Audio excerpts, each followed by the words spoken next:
Sí. Bueno, mm, voy a compartir la ponencia.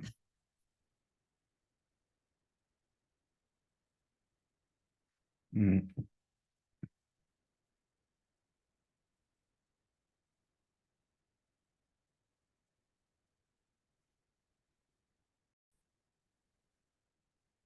Listo.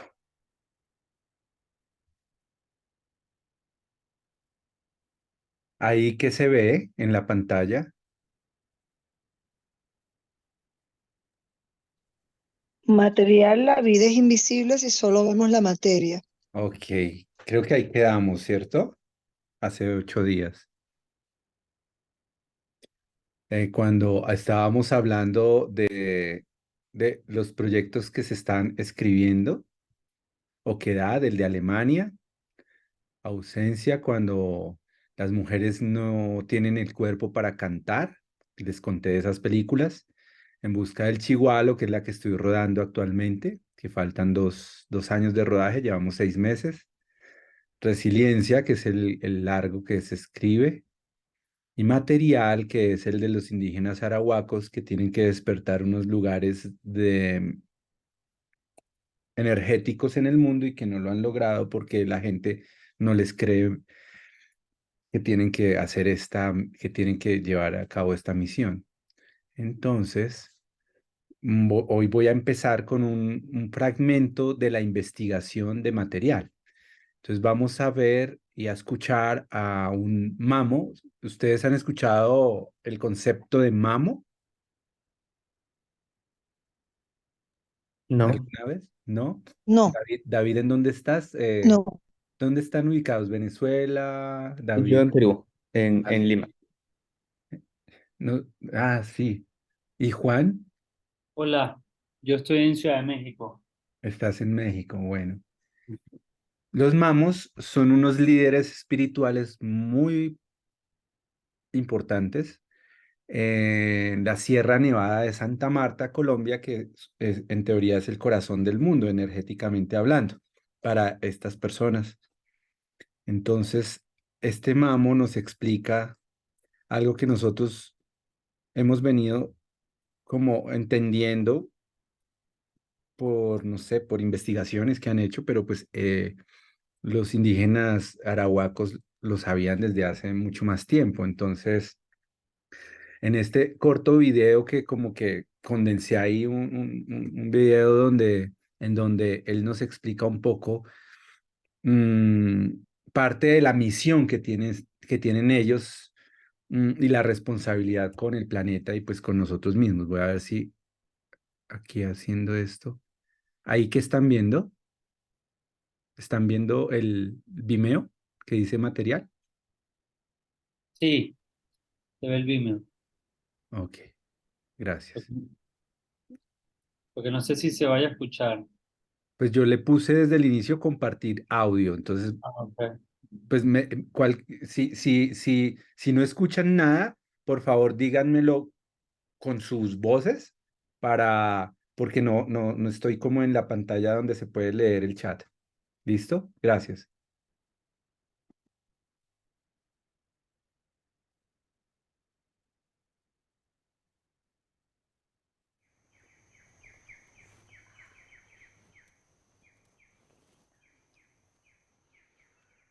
En este preciso momento nosotros ahorita nos encontramos en dos templos, templo femenino.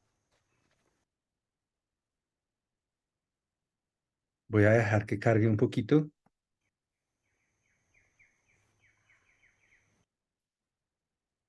No sé, es como silenciar mi audio, detener video.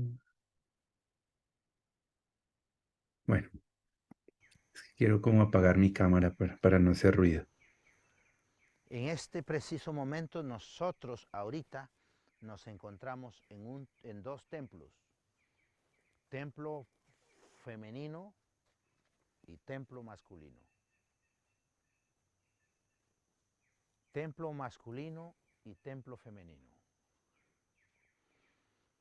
La historia dice que hace más de 3.000, 4.000 años estos templos ya estaban en este lugar. O sea, no estamos hablando de unos templos que se hicieron hace por ahí una década, 2 décadas, no. Con el avance colonizador, nosotros fuimos a dar a las nieves, pero una vez nosotros fuimos regresando, logramos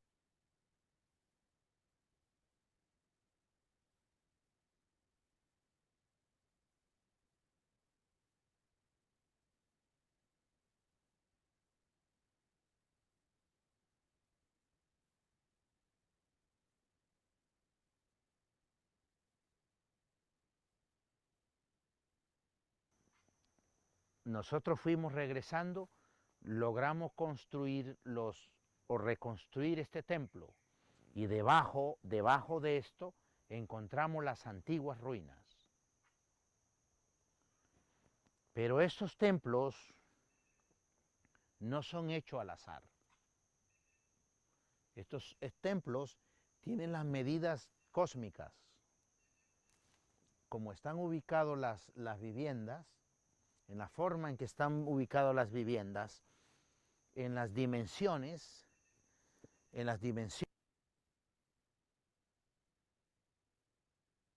como están ubicadas las viviendas, en la forma en que están ubicadas las viviendas,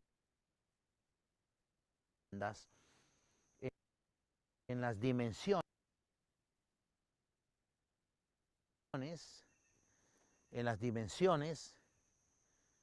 son simplemente alineaciones y medidas perfectas que alinean con una sincronía cósmica. Esto también nosotros lo utilizamos como manera de ubicación, como una manera de brújula cósmica. Por aquí nosotros sabemos a dónde sale el sol, a dónde se oculta, dónde está el norte, dónde está el sur, y cuál es nuestra posición del planeta referente al cosmos, referente al universo, a la galaxia, y referente e internamente a la vida misma de los puntos energéticos que tiene el planeta. El planeta madre tiene puntos energéticos que nosotros los mamos permanentemente estamos custodiando, conservando. Este templo tiene otra puerta hacia el otro lado. Y los 21 de junio, en los solsticios, es que abrimos aquella puerta. Y cuando abrimos aquella puerta, el rayo del sol entra por aquella puerta, atraviesa esta y atraviesa esta. Nosotros decimos se produjo la fecundación de lo femenino y lo masculino para una armonía perfecta. Es el momento de buscar una alineación entre lo masculino y lo femenino para lograr una perfección, como un engranaje perfecto, un engranamiento perfecto, para una elevación mucho más espiritual de la conciencia humana. Pero esta desalineación en los últimos 12 años ya no se ha dado. Ya allá no entra la luz perfecta, acá, y nosotros los mamos hemos interpretado es que el eje terrestre de la Tierra ha perdido magnetismo. Hay una dislocación de la columna vertebral de la Tierra. Entonces la madre se ha vuelto frágil. Y por eso es que desde aquí, desde estos lugares, nosotros hacemos nuestras oraciones a través del fuego para que permanentemente esté la vida de todos los seres de la Tierra. Esto funciona como una especie de oficina espiritual, ¿no? Esto funciona como una especie de oficina espiritual. aquí están mamos invisibles sentados en otra dimensión. Ellos tienen sus bancas. En alguna época estuvieron mamos materiales aquí, ¿no? Entonces, aquí en estas piedras actúa como teléfono y de ahí se conoce o se hace una especie de la energía, de lectura de la energía. Y se puede hacer proyecciones de la energía.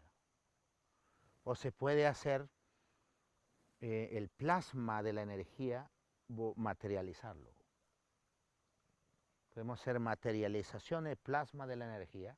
Podemos hacer un documento, un decreto, una especie de decreto, de acta, de un protocolo, de un acta, pero eso se hace solamente en la dimensión de la mente, la dimensión del espíritu. Entonces, el sacerdote o el mamo, los mamos invisibles nos ayudan aquí a hacer un documento. Lo que se haga dentro de este círculo y lo que se escriba, eso queda cósmicamente registrado. Por eso es tan sagrado, tan especial, que estos mamos puedan asistirnos a lograr la permanencia de la humanidad. La permanencia de la humanidad.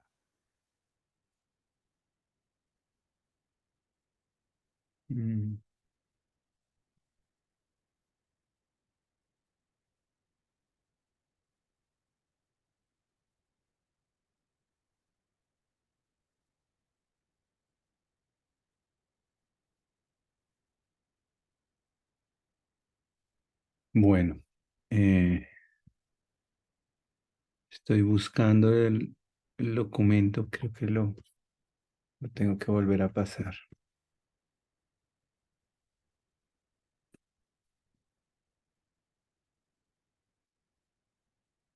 Entonces, ya lo encontré.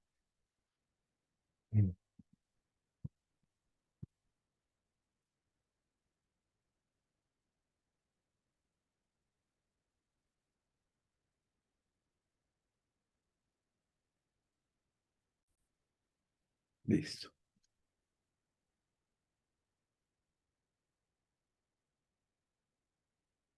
Bueno, entonces ese es un fragmento de la investigación de material de esa película. Y aquí pasamos a una pregunta que me empecé a hacer en ese momento y era como, bueno, ¿cómo funciona en esa época?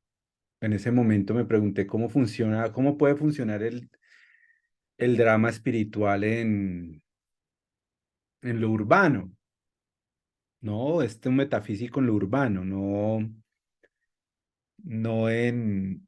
únicamente con comunidades indígenas eh, y, y pues escribí esta película que se llama Los ojos no son parte del cuerpo. Ujú. Em,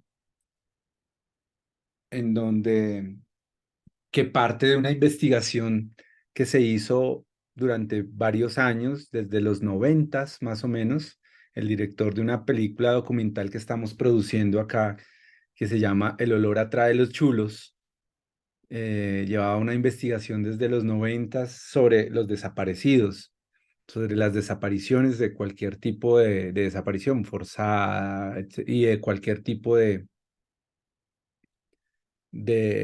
actor armado o no armado, etcétera. Entonces, nosotros tuvimos un momento muy fuerte del secuestro, un momento muy fuerte de fosas comunes, etcétera. Entonces, en nuestra investigación siempre hubo un espacio para los personajes de nuestro documental, siempre fueron como familiares de desaparecidos. Entonces, en esa investigación tuve la oportunidad de seguir y hacer seguimiento a uno de estos familiares de desaparecidos y esta mujer tenía 7 desaparecidos en su familia. Le habían desaparecido 7 personas en su familia. Un tío, el propio papá, primos, la prima que estaba embarazada y la desaparecieron, etcétera. Entonces, como que, bueno, claro, es muy potente decir 7 desaparecidos en la familia de alguien, pues cualquiera dice, este personaje es muy fuerte en un documental. Pero pues hay muchos documentales que hablan de lo mismo, ¿no? De los desaparecidos, sobre todo acá. Entonces, y me imagino que en otros lugares hay algo parecido también. Entonces, a mí en ese seguimiento de esta mujer que tenía sus 7 desaparecidos, me pareció curioso una persona, me fijé en una persona que era su pareja sentimental.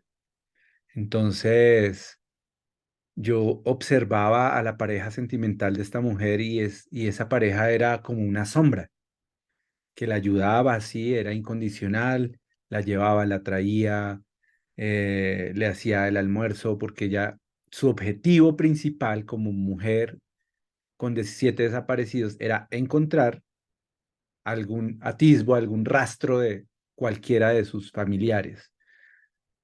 Entonces, digamos que su vida cambia, ¿no? Su vida ya no es ir los fines de semana con sus amigas a bailar o a tomar algo o a hablar, no, eso ya se olvidó de eso. Su vida es ir los fines de semana con la fiscalía a abrir una fosa común en una montaña de algún lugar de Colombia para ver si ahí está el cuerpo de alguien, la chaqueta de alguien, la gorrita, la cachucha de alguien, de sus familiares, algo, algo que le indique que ahí estaba su familiar, unos huesos para poder cerrar ese ciclo espiritual en algún lugar y poder dar una tumba, ¿no? Y poder ir a orar o hacer algo, ¿no?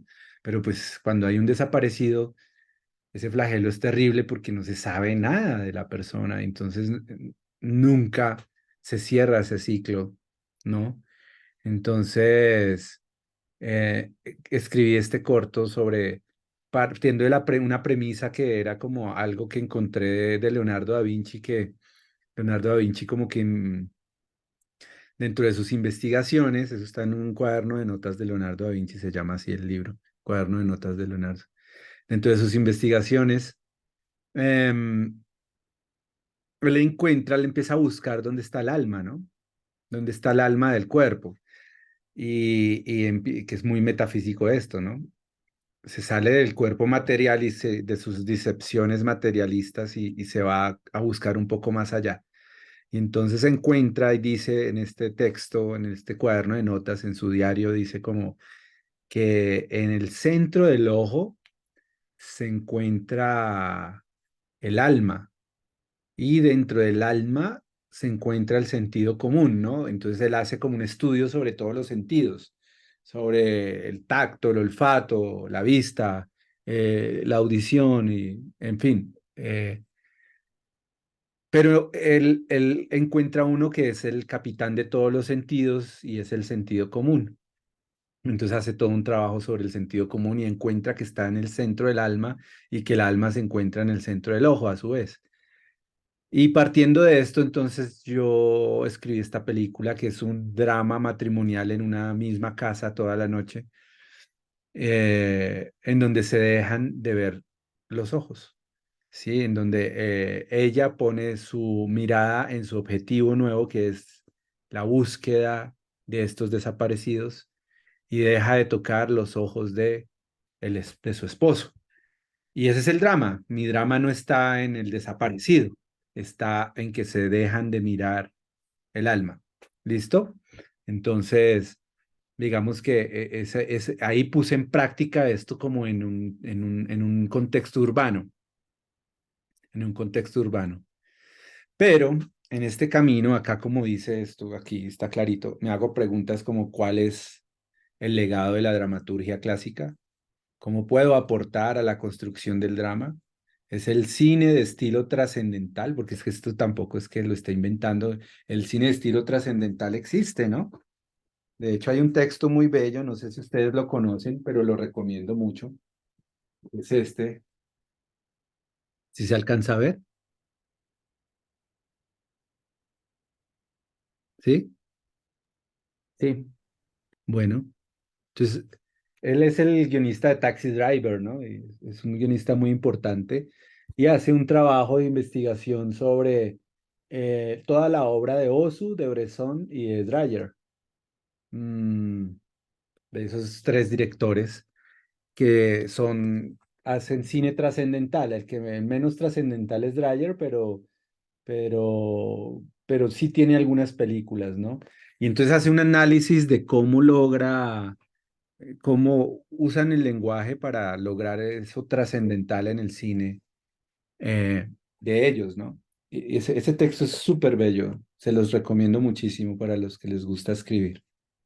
Entonces, esa es la pregunta, ¿no? Entonces, por eso yo lo nombro ahí, ¿no? ¿Cómo sería un drama? Ah, no, ¿es el cine de estilo trascendental el nuevo camino?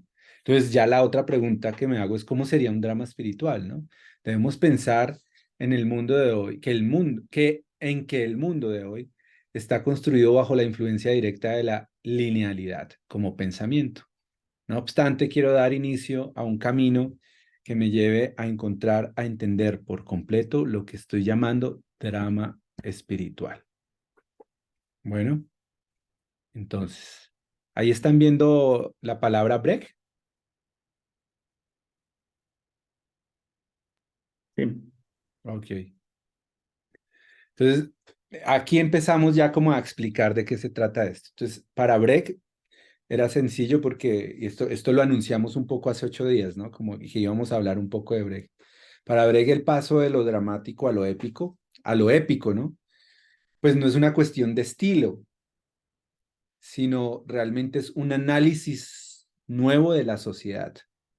Es decir, los dramaturgos hacen análisis de la sociedad y plantean su tesis de dramaturgia. Brecht lo hizo muy bien en su momento, ¿no? El teatro dramático pues ya no es capaz de enfrentar conflictos del hombre en el mundo, del hombre, mismo, ¿cómo decirlo? El hombre ya no se opone a otro hombre como con Brecht, sino a un sistema económico, ¿no? Que allá llevó Brecht como un segundo nivel. Entonces, hombre con hombre y luego él analizó y dijo, no, es hombre frente a un sistema económico.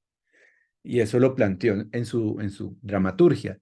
Entonces, digamos que para comprender los nuevos problemas es necesaria una nueva forma dramática. El hombre versus al sistema económico, al sistema, pues ya no ha funcionado. Si hacemos una lectura de nuestra sociedad, ya está obsoleto. O sea, han pasado, nos quitan la vida solamente con salir a expresarnos, ¿no?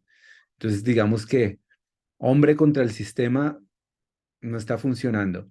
Y es una forma es una paradoja realmente, porque si nosotros estamos planteando una forma dramática diferente, innovadora, pues es paradójico porque no es ni tan nueva. Realmente es como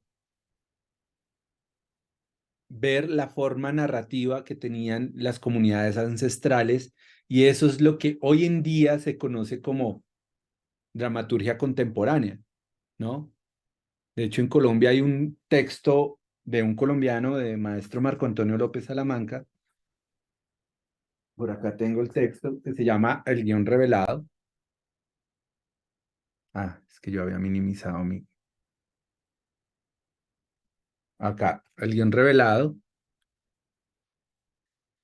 Y este texto, esto es un método de escritura de guión, pero lo que plantea el maestro Marco es romper la línea aristotélica, ¿cierto?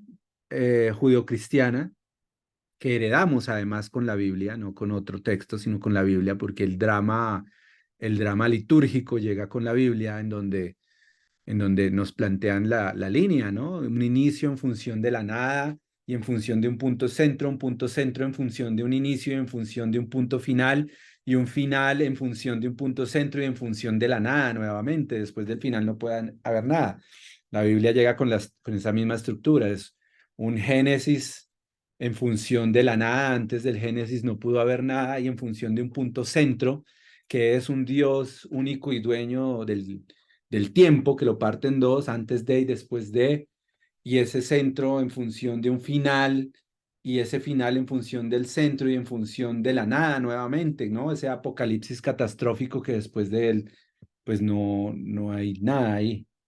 Entonces, esa estructura dramática nos llega con ese libro de la mano de dramaturgos, ¿no? Porque todos sabemos que los sacerdotes que llegaron a traer la Biblia, a imponerla, de cierta forma, como ya la comprendemos, pues llegaron, eran dramaturgos también, ¿no?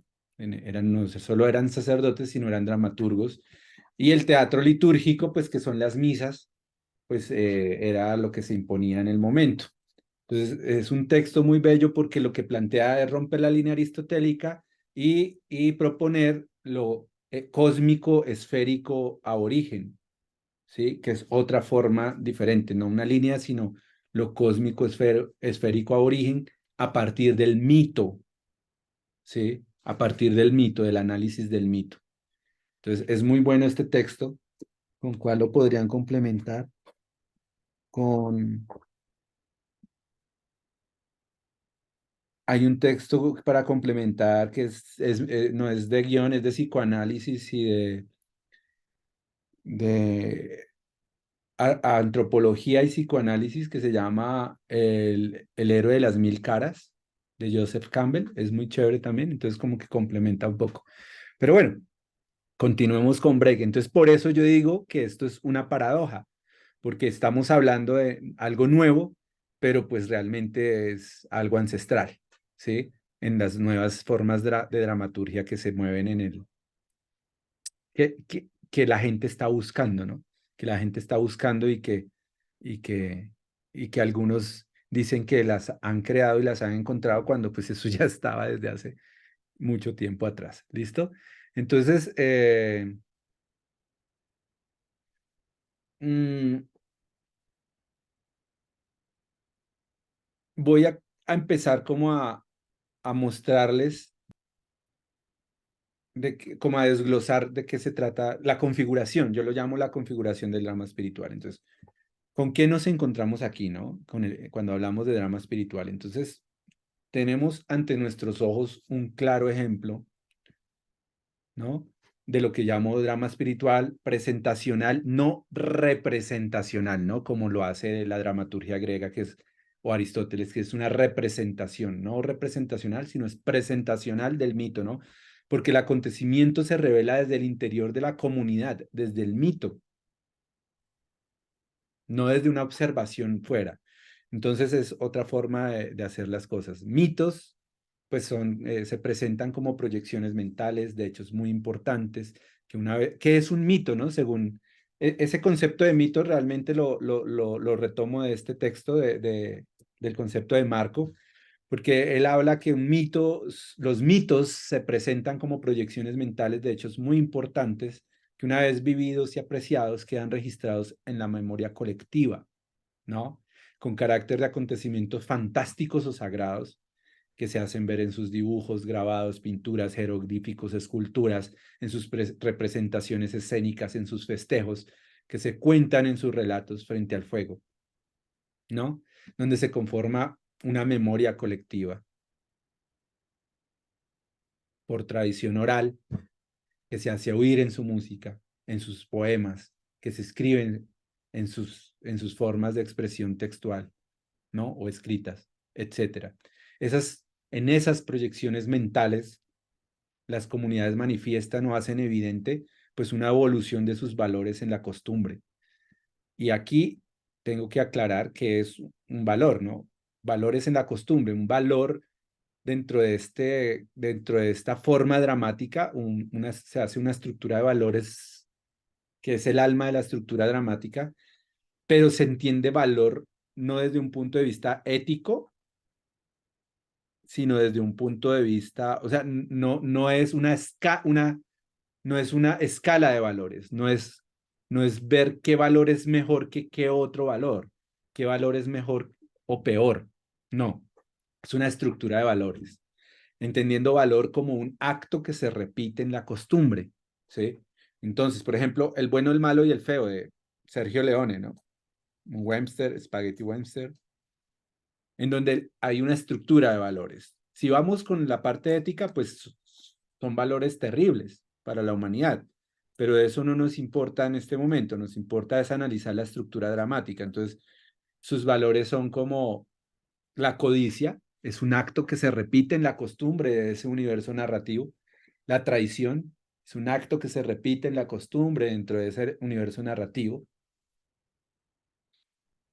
La avaricia, etcétera, etcétera, etcétera, ¿no? Hasta la muerte, ¿no? El asesinato. Entonces, eso es un acto que se repite en la costumbre. En ese orden de ideas, una estructura de valores es el espíritu de una sociedad, ¿no? Entonces, ¿cómo está construida o cómo la dramaturgia clásica ha venido construyendo la estructura de valores de nuestras sociedades, ¿no? Acá, por ejemplo, la indiferencia ante el hambre es un valor, un acto que se repite en la costumbre. La masacre es un valor, es un acto que se repite en la costumbre. El robo, la muerte, el secuestro, es un acto que se repite en la costumbre, se ha convertido en los valores de la sociedad, en el espíritu de la sociedad, ¿no? Ahí vamos desentramando esto. Entonces, es así como la ficción, como no desde la representación, ¿no?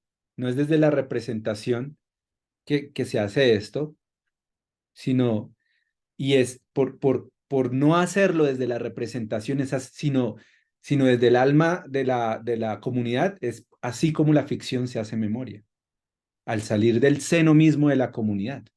Es una ética, llamo yo, una ética y estética de lo regional, ¿no?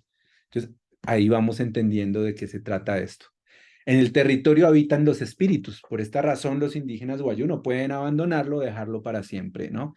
En este acontecimiento, el conflicto asciende a lo inmaterial, a lo invisible, a la imposibilidad de comunicarse con los espíritus. Es un conflicto que inicia de un conflicto materialista y entendemos que en un drama los personajes deben tener conflictos encadenados entre sí, de lo más externo a lo más interno o viceversa. Sabemos que es primer nivel, segundo, tercero y cuarto nivel los conflictos de un personaje, pero bueno, ellos deben ir encadenados y además hay un conflicto principal de todos ellos, pues eso ya es dramaturgia clásica muy puntual que todos debemos entender de cómo se encuentra cuál es el conflicto principal de un personaje. Pues es sencillo, está el personaje, va camino al objetivo principal, se enfrenta contra una peripecia y lo que siente ahí, ese es el conflicto principal. El principal de todo el drama. Entonces es lo primero que siente al enfrentarse a una imposibilidad de lograr su objetivo, ¿no? Entonces encuentro otro caso en Colombia, específicamente en el Pacífico colombiano, dentro de comunidades afrodescendientes, que una de sus costumbres se expresa en la celebración de una fiesta fúnebre, que es lo que yo les conté del Chigualo y el Gualí. Ese caso también es este tipo de drama espiritual. El de los guayú, que ya les mostré que funciona muy bien para esto, y los que les he mostrado ejemplos, ¿no? Pero digamos que el drama espiritual que sufre la humanidad es un espacio de conflicto en donde se desarrollan consecuencias de un drama materialista. Son consecuencias de un drama materialista. Este espacio es a donde nos han llevado con las estructuras de pensamiento impuestas, con la concepción de un desarrollo de pensamiento lineal. Pienso yo que el problema se debe buscar en la raíz y en este caso la raíz la llamo al paradigma clásico, que es la manera en que se le impuso la línea al hombre, o sobre todo al hombre de América, pero pues al hombre europeo también. Aristóteles, sin haber Aristóteles, sin haber escrito una sola obra dramática, nos deja impuesta una forma de pensar, de narrarnos, de construir, de crear, sentir, de apropiarnos, de apropiarnos pues del entorno, de expresarnos como seres creadores y como seres sociales, ¿no? Eso es importante reconocerlo en él, aún sin haber escrito una sola obra dramática. El paradigma clásico se desarrolla a través de todas las expresiones artísticas y comunicativas. En este paradigma, la línea se soporta en el concepto aristotélico de fábula. Eso es importante entenderlo. Es decir, el entendimiento del funcionamiento de todo actuar humano fundamentado en la causa-consecuencia, ¿no? Es decir, todo lo que es causa-consecuencia es fabulesco y eso es lo que hace lineal algo. Por eso hay un error cuando decimos, no, es que una película como Pulp Fiction no es lineal. No es verdad. Es anacrónica, que es otra cosa, y es una estructura alternativa contemporánea que llega con la posmodernidad a través del anacronismo de su estructura, pero no deja de ser lineal clásica, en el sentido que es anacrónica, pero es fabulesca. Todo es causa-consecuencia. Que Vincent Vega y Jules hacen esto para que después pase aquello, todo es causa-consecuencia. Entonces la línea existe. El pensamiento fabulesco está ahí como alma de esa obra dramática. Entonces nosotros nos acostumbramos y los profesores de guión y todo el mundo se acostumbra a decir, a confundir anacronismo con, con, con no lineal, cuando en la poética de Aristóteles está clarísimo que linealidad responde es al pensamiento fabulesco, es decir, causa-consecuencia. Entonces, bueno, cierro paréntesis como para aclarar esa lección de guión básico. Al concebir el desarrollo de la vida dentro de una forma de línea dinamizada por la noción de causalidad-consecuencia, estamos construyendo los valores de la sociedad de esta misma manera, la lineal. O sea, estamos construyendo los valores de la sociedad de manera lineal, entendiendo la palabra valor, pues como ya les dije, ¿no? Como un acto que se repite en la costumbre. Marco Antonio López, 2003, el texto que les acabo de decir. En el paradigma aristotélico, pues el personaje siempre tiene un objetivo principal e irá en su búsqueda a través de una línea dividida en tres partes, ¿no? A las que se les conoce como actos, acto 1, 2 y 3, ustedes lo conocen. La idea es que el personaje esté muy distante del objetivo principal, que estén en extremos opuestos, pero ¿cómo? Pues como con las peripecias, ¿no? Las peripecias no son otra cosa que obstáculos, son esas dificultades que tiene nuestro personaje para superar y alcanzar el objetivo principal. Si es que lo alcanza, no necesariamente lo tiene que lograr.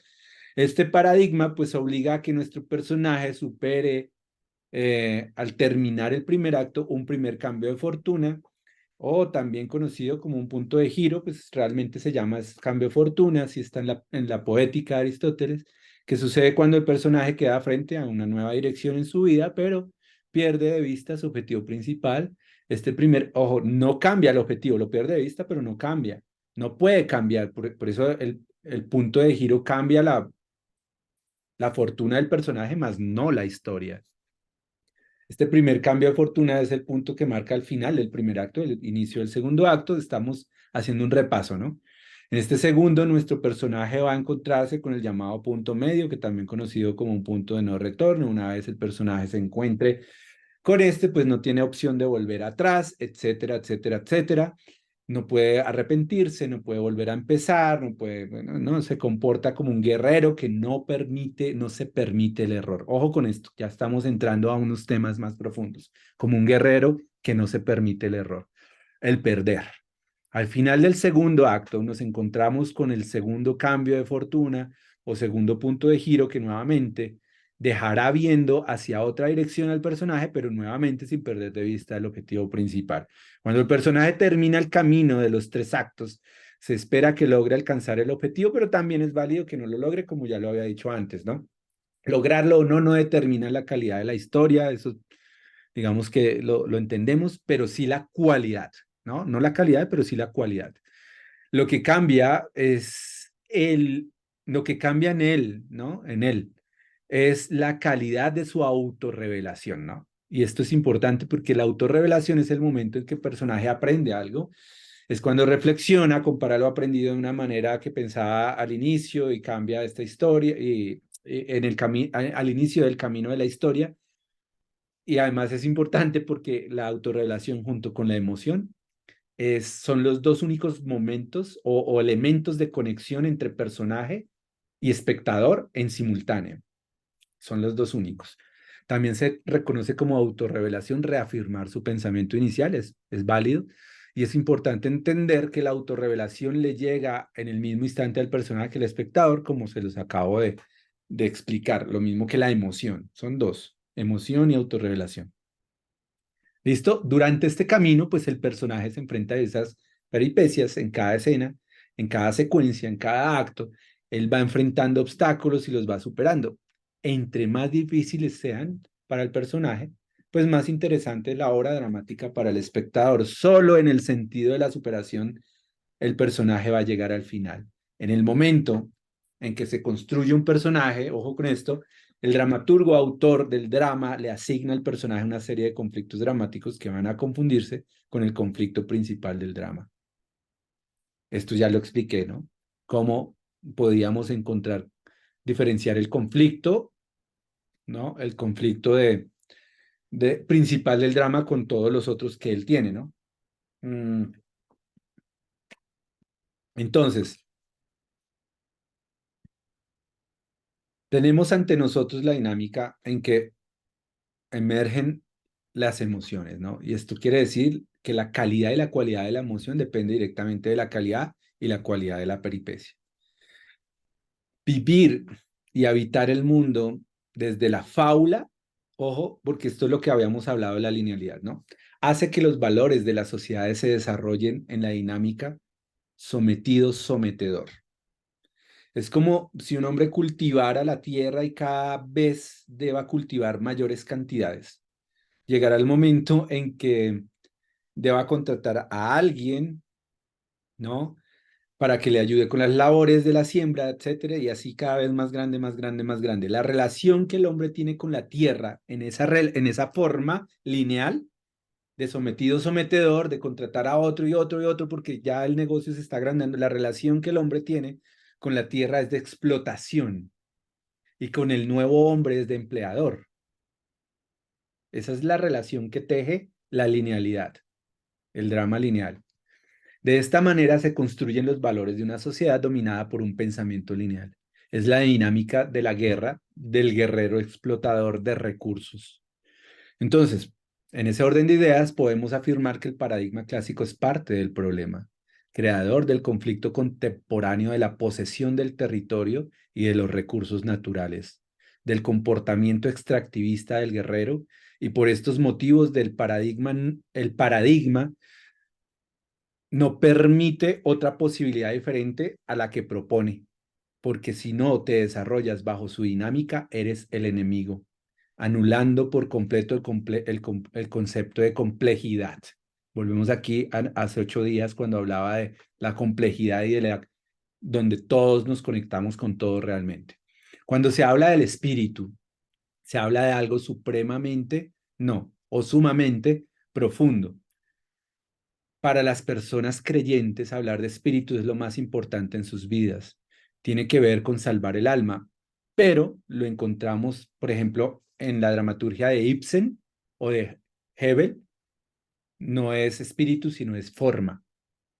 La pregunta es, ¿dónde está la forma que resulta del espíritu? Esa es una pregunta importante. Hay que tener claro que si vamos sobre la línea del espíritu, tenemos una raíz. Lo que se debe hacer es encontrar la raíz de la línea que determina el drama de Ibsen y de Hebel, ¿no? Que eso es importante para saber si corresponden o no corresponden, porque no hay articulación para saber lo que es. La búsqueda sobre lo espiritual e indagar sobre formas. Hay que indagar sobre formas todavía más. Es decir, desde el punto de vista de dramaturgia, los autores mencionados, Ibsen y Hebel, tiene la misma raíz. Y si trabajamos el espíritu sobre esa misma raíz, se van a obtener resultados iguales a otros planteados con anterioridad. resolviendo lo inmediato, el momento, desconociendo que el arte no muere. La gran diferencia entre Ibsen y Brecht es que Brecht está siempre presente, pero desde el punto de vista político, y aún así su raíz sigue siendo aristotélica. Nace una nueva pregunta acá. Es bonito hacer preguntas, ¿no? ¿Cuál es el espíritu que anima la raíz aristotélica? Para entender un poco. De ahí es de donde tiene que surgir, porque la crítica a las formas lleva a proponer otras formas. Hay que ir a la raíz, pero desde el punto de vista antropológico, y allí nos encontramos con el ancestro. ¿Por qué Aristóteles? Una pregunta nueva aquí, bien importante que nos debemos hacer. ¿Por qué Aristóteles, teniendo una experiencia con las obras de teatro, obvia la raíz de las obras de teatro que está viendo? ¿No? Hay que tener claro que esta es una visión filosófica del teatro, como los que escriben ahora sociología, ¿sí? Del teatro, sociología del teatro, que eso se está escribiendo bastante, o sobre sociología del arte. Aristóteles se quedó en ese lugar y retoma unos elementos del teatro antiguo que corresponden a la apariencia, sin examinar la esencia desde la cual están hechas esas obras, que es el mito. Lo que hace Aristóteles es presentar un modelo para escribir obras de teatro, y eso nos deja frente a un manual de construcción dramática, no de creación. ¿Bien? Aristóteles habla del drama, pero no supera el drama como acción, y es ahí en donde está la ruptura. Cuando el acontecimiento no plantea una historia, porque en ese momento no hay concepto de historia, hay concepto de tiempo, y ese tiempo tiene un dios que es Cronos, y Cronos como elemento que toma la unidad de medida de la acción, pero de la complejidad de la acción nunca habla Aristóteles, y el mito tampoco, pero el mito sí lo deja claro. El mito, con su concepto de acontecimiento, plantea una ruptura con respecto al concepto del tiempo como historia que plantea Aristóteles. La ruptura también está en que Aristóteles trabaja sobre la mímesis, es decir, sobre la imitación de las apariencias. Por tal motivo, él considera el teatro como un elemento de representación, no o representacional, pues diferente al planteamiento del mito, que trata justamente la complejidad del ser humano. En la comedia o en la tragedia o en el drama trabaja la complejidad del ser humano. En este caso, el concepto no puede ser representacional porque no está trabajando sobre la apariencia. Entonces es presentacional porque él no está sobre la apariencia, ¿no? Entonces, encontramos aquí una ruptura desde la representacionalidad que plantea desde su concepto de historia y su concepto de mímesis de la apariencia. Y el concepto que plantea el mito desde la complejidad del humano. Por esta razón, el mito es presentacional. Las obras de teatro que vienen de los mitos no son representacionales, son presentacionales. Y cuando son presentacionales, evidenciamos que siempre hay interpretación, pero no interpretación de una forma, ¿no? Eso es importante, sino interpretación del espíritu, es decir, de la complejidad del ser humano.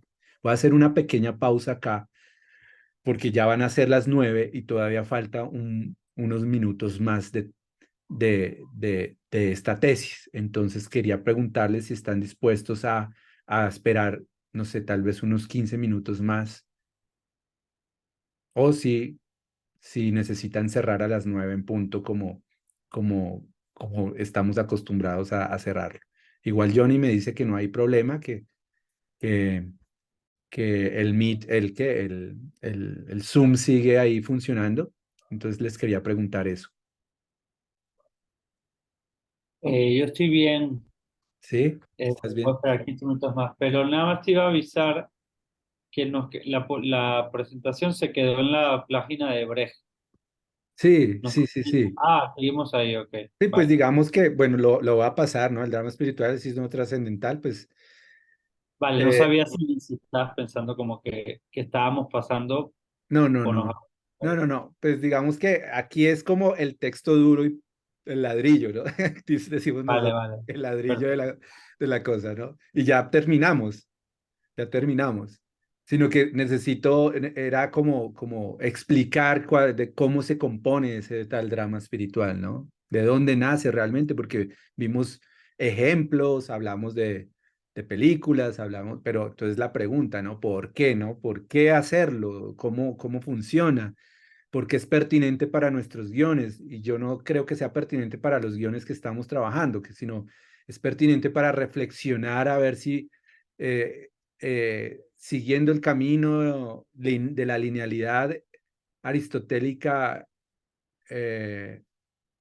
podría llegar a haber un cambio en la estructura de pensamiento de la humanidad o la humanidad podría reflexionar ciertas cosas sobre ese camino que ha sido impuesto desde hace tanto tiempo y que de alguna forma nos ha llevado a un lugar, ¿no? Que estamos actualmente.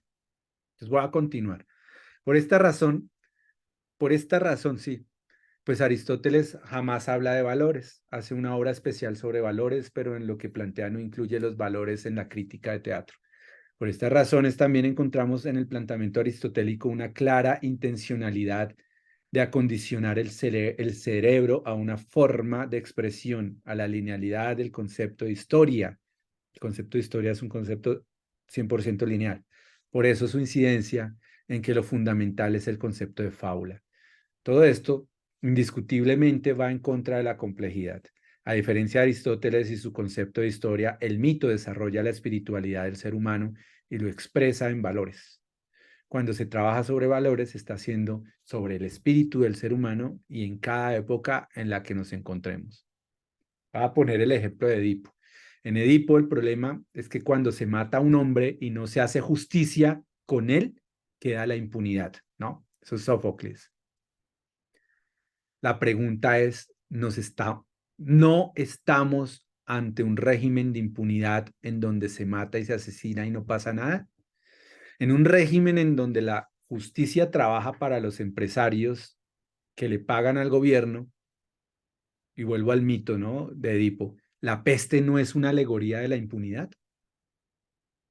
Ese es el espíritu de ese momento en ese pueblo miserable y ese es el espíritu en ese momento, de este momento, en esta sociedad en la que estamos.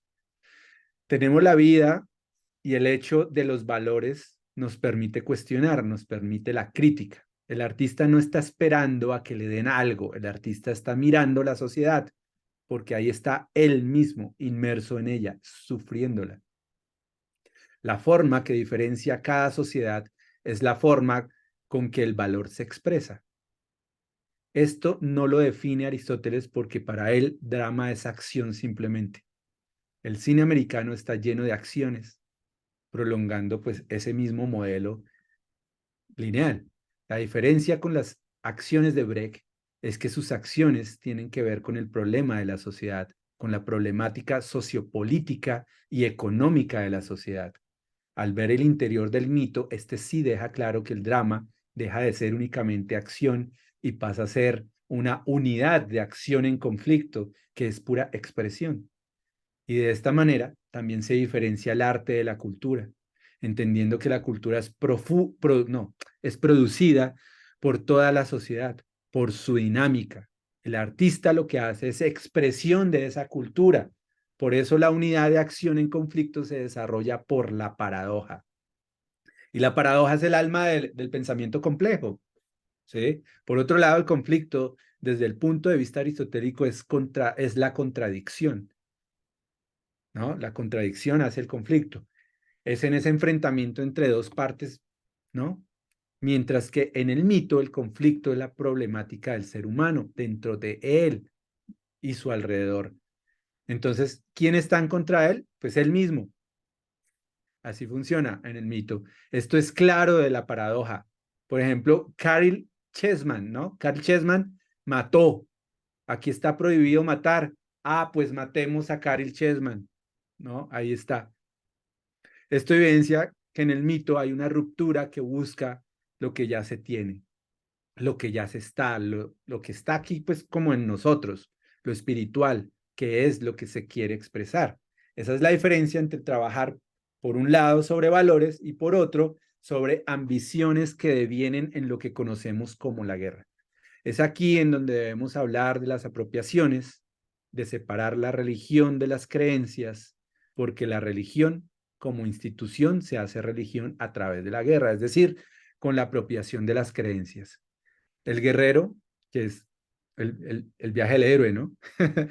El guerrero no solo busca apropiarse del terreno, se apropia de la gente y genera pues el esclavismo, y las regiones se apropian de la mente de la gente y de sus creencias, de sus lenguas. Eso fue lo primero que hicieron los españoles al llegar a América. Ese fue el trabajo de las iglesias, mientras el trabajo del capital era explotar y apropiarse de todo el continente, llevarse todo lo que encontraban de valor como guerreros que son. El problema es la apropiación del mundo. Para el mito no es héroe un criminal que ha venido explotando y apropiándose de tierras particulares. Napoleón no es grande. Napoleón es un criminal que andaba por toda parte allanando pueblos. El neoliberalismo no inició esta situación. Todo lo inició el guerrero que hace privado lo que es de todos. Encontramos la ruptura, o no, encontramos que la ruptura ahí está clara. El proceso dramatúrgico que deviene de ese modelo aristotélico que construye una filosofía como manera de pensar, como una metodología del pensamiento. La ruptura se encuentra yendo al ancestro y preguntándonos qué fue lo que al ancestro le quitaron. Al dar respuesta a esta pregunta encontramos lo que nosotros hemos perdido. Eso sí es dramático si se dan cuenta. La estructura de valores que allí se quiso tapar, es decir, la estructura de valores que se negó.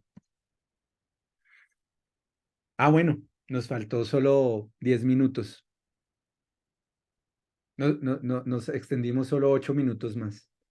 ¿No? Con esa cierro un poco como esa explicación de lo que es el drama espiritual y cómo está fundamentado. Y pues no sé si quieran tomarse unos minutos para hacer alguna pregunta, ¿no?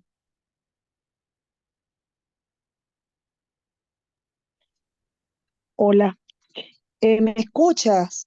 Es Perfecto. Carmen por aquí. Vale, chévere. Bueno, primero, Jaime, muchas gracias por esta exposición, eh, además de recordar y, y hacer un resumen de todo lo que es la narrativa, de todo lo que es pues la argumentación y lo que tiene que ver con nuestro oficio. Pues me parece muy interesante tu enfoque, ¿no? El enfoque de contraponer el modelo aristotélico con el mito, ¿no? Y en función a eso buscarle como una lectura más profunda al texto. Es decir, entiendo con esto, evidentemente, que siempre que se desarrolla, se narra, se diseña una historia, pues esa invitación que tú estás haciendo, porque lo tomo como una invitación, no es nada más que estoy absolutamente de acuerdo contigo, eh, no es nada más mirar esos detonantes, esos puntos de giro, esa cosa que parece muchas veces tan corset, absolutamente, ¿no? Que parece que fuera como lo más importante, la dominación más importante del texto, sino ir a ese mito, ¿no? Es importantísimo, y hablaste de Joseph Campbell, que me parece que es muy importante en lectura, sumamente importante. Pero te quería preguntar que en tu exposición mencionaste otro texto que sí no lo he leído, de los que mencionaste, que habla un poco también de esa forma diferente de narrativa, y hablaste, de hecho, lo vinculaste directamente a, al cristianismo, a la Biblia, etcétera. Tú puedes escribir, enviar por escrito ese texto que mencionaste, creo que es un autor colombiano, si mal no recuerdo, Sí, si me mira, puedes confirmar esto. el guión revelado, Marco Antonio López Salamanca. El guión revelado.com, puedes buscar el marco teórico en internet, está en la página del guión revelado, es www.elguionrevelado.com. Y ahí está, ahí encuentras todo su marco Listo, ya lo tomé. teórico. Él está vivo Muy todavía. interesante, de verdad que, wow, qué interesante. La verdad es que para mí esto es un hallazgo, porque la verdad es que, por supuesto, uno ha leído de Aristóteles a todo, ¿no? Desde lo que todos los libros y todos los manuales, etcétera. Pero este libro me parece muy interesante por esos enfoques distintos, ¿no? Y diversos. Así que te doy las gracias por esa información que para mí es nueva, ¿vale? No, si Igual, pues seguimos en muchas gracias contacto, y saludo a mis compañeros además y por supuesto, ha sido muy grata este encuentro. con mucho gusto, muchas gracias por tus palabras. Si están interesados y seguimos en contacto de alguna manera por intermedio del festival, de Johnny, de los organizadores, de los directivos del festival, del laboratorio, pues de guión, yo los puedo contactar directamente con el maestro Marco. De hecho, en este momento estamos montando una obra de teatro y estoy haciendo un documental sobre su forma de hacer la obra, porque pues ya está un poco, pues quiero hacer como un homenaje en vida también a partir de este documental que estoy haciendo, no solo como documentar cómo construyen la obra dramática, sino aprovechar y hacer unas imágenes, un documento bien bello, una obra bien bella, una obra documental bien bella sobre él. Entonces, pues no, si necesitan hablar con él, yo los puedo comunicar directamente y qué mejor que el escritor del libro que les pueda hablar sobre su propio libro, ¿no? Ahí en la página Excelente, también está el muchísimas gracias. contacto, en la página está el contacto directo.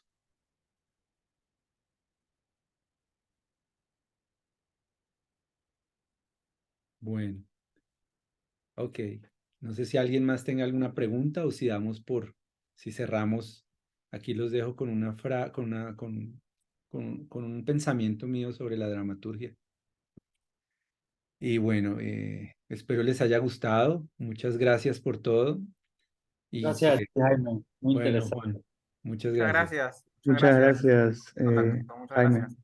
Gracias a ustedes. Un abrazo gigante y que descansen. Chao. Gracias. Hasta Muy luego. bien. Hasta luego. Chao.